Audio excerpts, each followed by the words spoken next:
Welcome on in, guys. Tobin here with you. Thanks for checking out the channel. The joint practices are in the books for your Miami Dolphins. And unfortunately, it feels like more of the story is who's not there than who is there. You know, River Craycraft, intangibles, gets the orange jersey today. He's had an unbelievable run so far in training camp, but it's unfortunate that his success kind of spotlights. There's a lot of guys missing. There's a lot of guys out there who are not participating right now.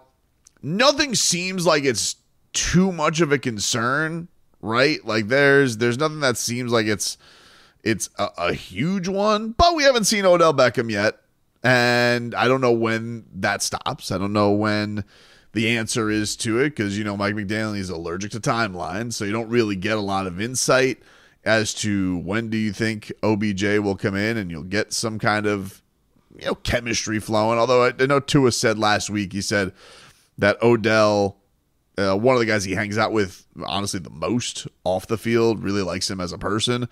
So I guess that is, it feels like it's going to be, you know, in a good way. And, you know, Jonnu Smith had said that he had to get used to Tua being lefty, and then all of a sudden, you know, that doesn't seem like it's something that concerns them anymore. But no Odell. Jalen Waddle missed a couple days in a row. Braxton Berrios missed a couple days in a row. Eric Ezukama back injured, although apparently it doesn't have to do with anything from last year. Still has you nervous. I think everybody was excited, hopefully, to see, you know, what eventually this guy will be. You know, he had such a tremendous rookie training camp. That's when I was on boots on the ground for all those practices. I was like, this guy's incredible. Had an incredible preseason. Basically got Skylar Thompson a roster spot too with how great they were together as a tandem. He's not out there. The Dolphins go out and sign Mike Harley, the former Miami Hurricane, to go out there and hopefully, you know, I don't know if this is just need a bodies thing. So River Craycraft has gotten to go out there and he's gotten to shine. Malik Washington, I think, you know, has lived up to a lot of his billing when they drafted him. The guy catches everything in sight. Mike McDaniel says he's operating like a veteran, even though coming in as a rookie receiver is not easy.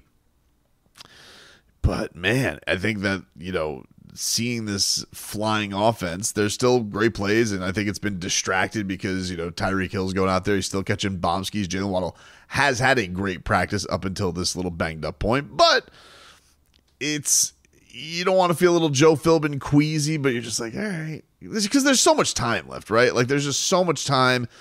We are in a bit of a monotonous time because we've been going practice. Oh, joint practices. There's been fights. There's been brouhahas. You know, the defense has brought that energy of, oh, we're going to play a little bit extra through the whistle, and there's going to be fights, and Jalen Ramsey's going to be tossing helmets, and Chop Robinson's going to be taking everybody on, and fisticuffs are going to be flying. Dudes are going to get thrown to the ground, and all right, so you got everything that a joint practice you would hope for, except the play's been a little bit inconsistent. And so, well, of course it's inconsistent if you keep having everybody in and out all the time. I think the thing that was of most note today that was, I guess, I don't even know if you want to call it significant injury, but one that definitely makes you perk up a little bit is the Aaron Brewer one, because it's like he hurts his hand, so Liam Eichenberg's back snapping, and Eichenberg was supposed to be in at right guard, and Mike McDaniel had this whole thing today.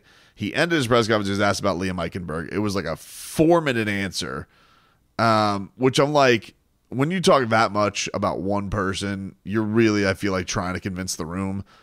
I think anybody who knows me knows I'm not the biggest Eichenberg fan. I don't see this as anybody who's, there was nothing I wish more that he would come out and maul everybody. I hope that I am wrong.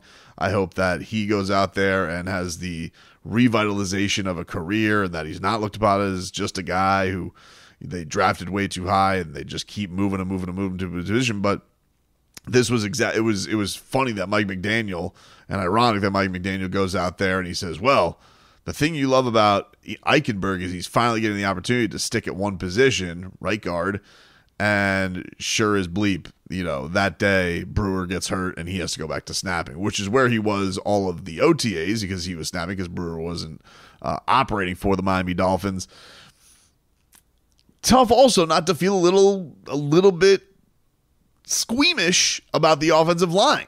You know, I don't want to say anything is at the level of panic or worry. That would be complete BS. I am not at that level, and I'm not a guy who wants to think clouds are falling, but it's like, all right, well, so offensive line is already at a bit of a weird spot because Toronto Armstead doesn't practice. You have Eichenberg, who is trying to be in this new position now. He may have to move a position. Robert Jones is supposedly doing but we'll see. And Austin Jackson just kind of continues to plug away and do his thing, which is a good thing for Austin Jackson. But Brewer, everybody had been impressed with the way that he moves, but there has been some snap already issues with him. Now you got to put things around. Does Driscoll have to go to right guard? Who knows? These are all kind of the things that you're just like, all right, worst case scenario, how could things just go awry for a team that is veteran laden and has a lot of guys who are a little bit older? How are there going to be ramifications for that in a training camp? I still think it's way too early for that. We're not even a training camp. We're not even a preseason game. Number one,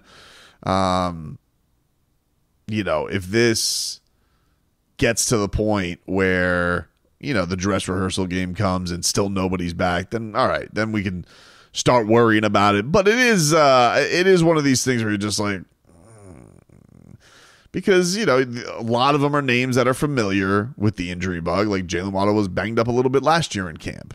Eric Ezukama was hurt last year. Liam Eichenberg going back at center was a thing last year. Teron Armstead not practicing is kind of the theme of his career. Odell Beckham Jr. haven't really seen him in action.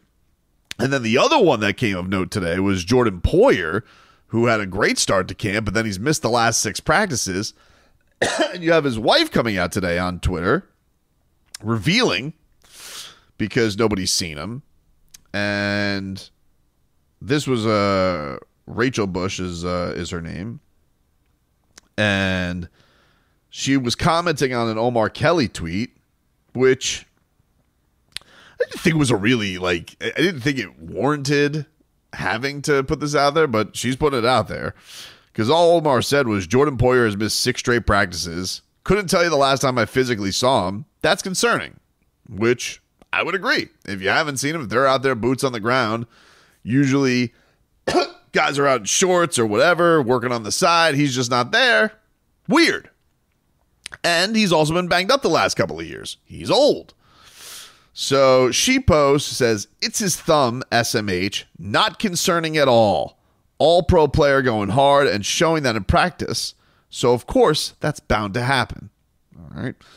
Not to mention, she goes on, he finished practice that day and still had a pick with his thumb the way it was. 10 out of 10, always. Excuse my hiccup. So, there you go. Jordan Poyer's wife, Rachel Bush. No concerns, just a thumb. All right. Look, if it is just a thumb, not something to be too concerned about, although the Dolphins today trying to install a new defense. He's not out there. Javon Holland banged up after yesterday. He's not out there. So it is just kind of that it does feel like you had a first week that was going smoother. Now it's like a grind week mixed in with some brouhahas, some joint practices to go into this game for a QB2 battle, I guess we're all going to watch, which Mike McDaniel is saying is neck and neck. Great. All the while, just hoping everybody gets back into the right form. Cam Smith comes right back, and he gets hurt today, or gets hurt, I guess, yesterday, doesn't practice today. So, he's once again leaving the red carpet out for Ethan Bonner to go out there and potentially take his job. The only good news, I guess, of somebody who did come back was Jordan Brooks. So, and honestly, it seems like that linebacker core has been one of the standouts of the camp because it feels like a linebacker has the orange jersey like every other day. So Jordan Brooks comes back after missing some practices, the new Dolphins linebacker, and we'll hope that everything's okay. And then big ups to big wishes out to Rondell Moore, the Falcons wide receiver who got hurt that ended the practice today on a non-contact injury and got carted off. That's brutal. But yeah, man, it's just one of these things where it's like, all right, you don't want to overreact to anything. You want to have the appropriate reaction to this stuff, which is, holy crap, there's a lot of time before the football starts, you know? But it is on another part where you're just like, some of this stuff isn't surprising, and others of this stuff is not new. And you're just like, if you had those concerns early on and you had those worries early on, they might be flaring up a little bit. I'm not hitting panic buttons yet. I'm not at a DEF CON or anything like that. But it is one of those things you're like, all right. And Mike McDaniel's not a guy who really, every once in a while I'd be like, he'll go, I'm not too concerned. He's like, I'm not allergic to timelines. He won't tell, he keeps those things close to the vest. That's his prerogative. But I definitely think that that always seeming like it has felt very much like, while it's nice River Craycraft and Malik Washington and Ethan Bonner and Quentin Bell are all being great stories, it is on the heels of like who they are in there for, and not necessarily like, it's great that their work is paying off and they're shining and they're taking opportunity. They're taking advantage of an opportunity. And that maybe should be the better story, the bigger story, but it feels like the guys that are not there are the bigger story right now.